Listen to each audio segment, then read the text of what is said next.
All right, today is a beautiful morning. It's the kind of morning that I was hoping every morning would be as we did this fasted walk.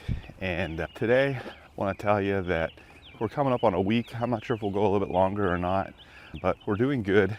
And my hope is that if you decide to do a challenge like this for a week or for a month, that every morning you have is a morning like today. So let me tell you a little bit about yesterday. Yesterday, we didn't do very well at all. Matter of fact, we didn't walk, we didn't exercise, and I didn't walk, I didn't exercise. What happened was, traveled yesterday, had some travels to family, so got a little bit out of our routine, a little bit out of our schedule.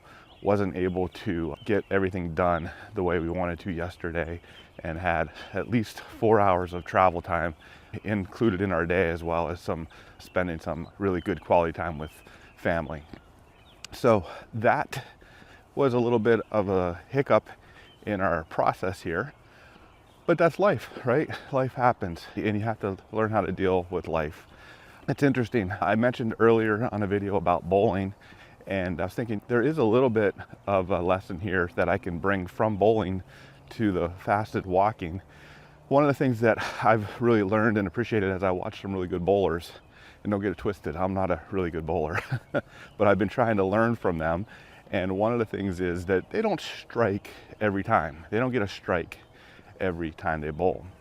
But what they do is they quickly regroup and know that the best way to score in bowling is, if you can't get a strike, is to get a spare. You get a spare, because whenever you get that spare, that gives you a chance to get extra points on your next frame. If you don't get a spare, then you basically start your next frame at 0. And then the worst thing you could do is throw a gutter ball, right? Because you don't get any points at all.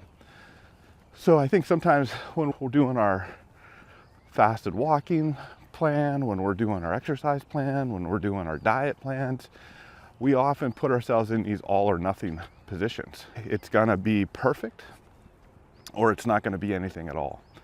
And so, like, for a day, for me, for like yesterday, it wasn't great, but the question is, was I able to cover it with a spare? Was I able to limit the damage by making sure I drank water? Was I able to limit the damage by making sure I didn't eat the sweets? And I don't, quite honestly, can't tell you that was the case. Sometimes you have this all or nothing mindset, and you're like, you know what, if today's gonna be a bad day, let's just make it count. But I think the truth is, if it's gonna be a bad day and you wanna make it count, you wanna get it for a spare, not a gutter ball. So that would be my one thing that I would share with you guys today. Make sure when you guys are working on these endeavors towards your goals, don't have an all or nothing mindset, and try to work to your best advantages. So even if things are against you, you can still turn them into your best possible advantages by saving the day. So anyway, that's probably the message for today, is to limit your losses wherever you can, accept the fact that you're not going to be perfect, and just move on.